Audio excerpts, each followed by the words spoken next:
우주에서의 우리의 존재를 정의하면서 이 글은 그 보스턴 희생자들한테 바쳐진 글인데요. 자, 우주의 조그만 존재입니다. 우리는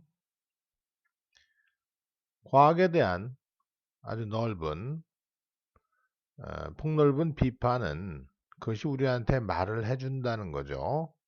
우리가 더 많이 알면 알수록 우리가 얼마나 존재성이 의미가 없는지를 얘기해 주고 있다는 점. 그게 과학의 비판입니다. 과학에 대한 비판. 의미가 없다는 거죠, 점점 더. 우주의 작은 존재로서.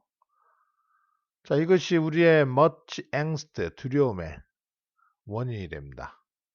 왜냐하면 이런 증거들이 미약하다는 존재들이 여기서 보니 우리가 이루어진 아톰 원자들조차도 전체의 그 우주에 있는 것의 5%도 안 되는 존재거든요, 우리가요.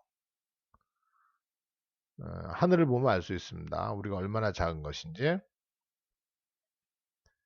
이런 증거들이 perennial, 항상 있는 질문과 관련이 있기 때문에 자, 우리가 왜 여기에 있는지 좀 덜 클리셰이, 덜 진부하게 얘기하자면은 우리가 왜 의미가 있는지, matter, 중요한지에 대한 항상 있는 질문을 가르치고 있기 때문에 그런 큰 걱정의 하나는 원인이 됩니다.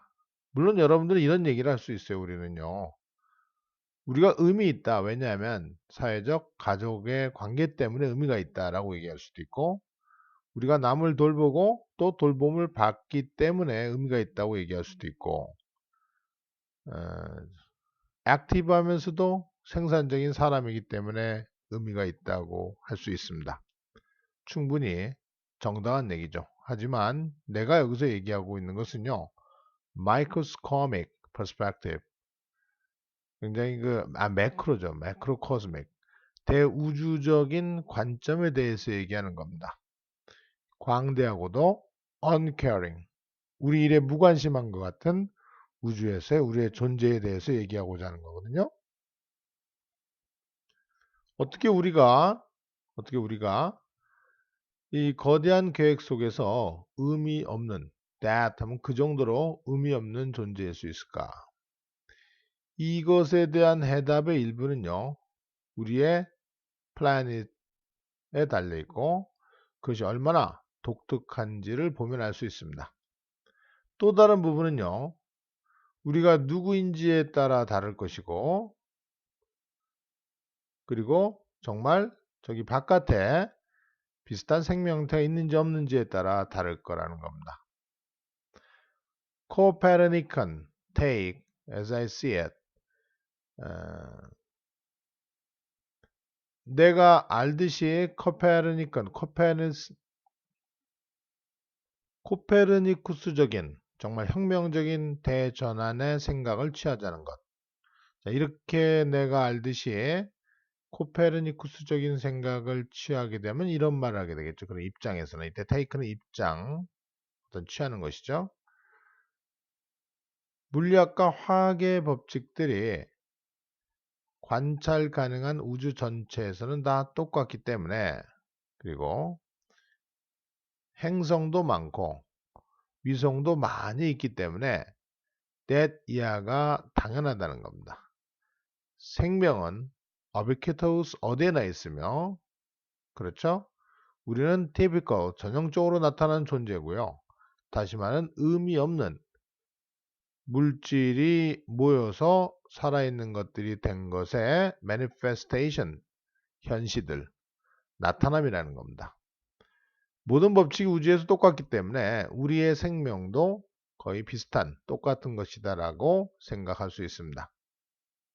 그래서 첫 번째 질문에 대해서 검토하기 위해 나는 이 지구가 얼마나 유니크한지에 대해서 한번 볼 겁니다. 지구가 일단 유니크하다는 점을 얘기하고 우리의 삶도 유니크하다는 걸 얘기하는 거죠. 다행스럽게 케플러의 임무 덕분에 케플러의 임무죠. 우리는 지구의 이 대답의 첫 부분에 상당한 진전을 했습니다. 중요한 증거는 that 70% 정도 되는 스타들, 항성들의 대부분이 최소한 주변을 도는 하나의 행성을 가지고 있다는 겁니다. 지금까지의 데이터에 기초해 보면은 2740개의 플래닛 캔디드가 있고요. 115개의 컴프 확인이 있었거든요. 케플러 과학자들은 추정하기를 이런 것들의 크기의 어떤 행성들의 17%가 Earth size, 지구 정도 크기며 지구와 같은 비슷한 질량, 그 다음에 바위의 구성이 있다는 겁니다. 그래서 아마도 충분히 가까울 것입니다. 모성이죠. 항성과요. 물이 액체 상태로 혹 있다면, if present 있다면 액체 상태로 존재할 가능성이 있다는 겁니다. 다시 말하면은 행성들에 많이 있을 거고요. 거기서 다른 생명 형태도 있을 거라고 저자는 확신하고 있어요. 보다 더 멋진 소식은요. 이번 달 초에 전면에 등장했습니다. 나사가 케플러의 석세서 후계자의 건축을 승인했다는 겁니다. 테스라는 거예요. 테스. 테스는요. 더 넓은 케플러보다도요. 더 넓은 지역을 찾아 나설 겁니다. 주로 더 가까이 있는 항성들에 집중할 거라는 것이죠. 그럼 더 많이 밝혀져 가지고요. 성공적인 디텍션, 그 발견은요. 정말 멋진 일이 되겠죠. 그래서 메타볼라이징, 신진대사라는 존재를 가진 지구 같은 가까운 행성을 fairly 하면 상당히 가까운 행성을 찾을 수도 있을 거라는 겁니다. 하지만 이 지구 같은 존재가 생명을 품는 것, 우리의 지구죠. 그냥 지구 같은 존재에서 생명을 품고 하버링 가지고 있는 거예요. 품고 있다라고 넘어가는 것은 상당한 도약입니다.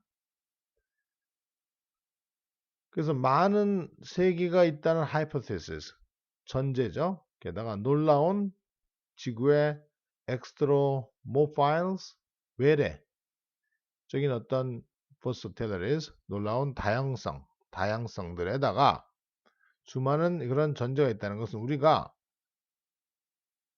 단순한 생명 형태가 다른 곳에 존재하다는 것을 확신할 만한 모든 이유를 가지고 있다는 얘기를 하고 있는 거예요. 그리고 indicate가 동사입니다. 여기서는요. 그래서 수많은 세계가 있다는 전제, 게다가 놀랄만한 어떤 extremophiles, 극단적인 생명체죠. 극단적 환경에서 자라는, 거의 산소가 없는데도 자라는 생명체 같은 것들의 어떤 versatilities, 다재다능성이죠. 그들의 어떤 재간에다가 이런 것들을 보면요.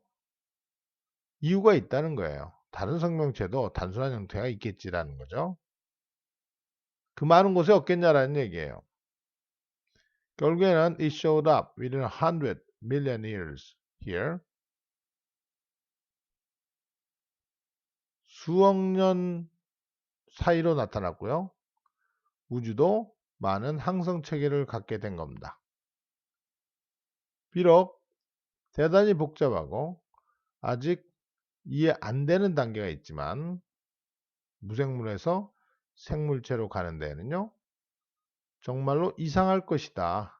만약에 이런 레시피가, 이런 요법, 즉 무생물에서 생명으로 됐던 그런 진화론적인 초기의 요법이 여기서만 통한다면, 이 지구에서만 통한다면 이상하지 않겠냐라는 겁니다. 게다가 아마도 많은 생명에 대한 레시피들이 있을 것입니다. 아마도. 각자는 자기를 데리고 있는 행성과 위성에 어튠트, 잘 보조를 맞춘, 상당히 보조가 많이 맞는 그런 레시피가 많겠죠. 나름대로 각 행성이나 위성에서 나름대로의 레시피대로 생명체를 태동시켜서 하는 겁니다.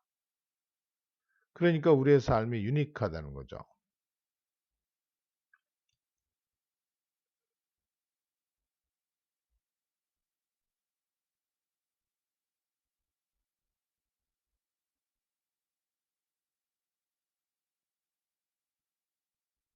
그러나 우리가 follow the increasing complexity of life, 이 지구에서의 점점 복잡해지고 있는 삶의 형태를 따라가게 됨에 따라 많은 장벽들이 있습니다.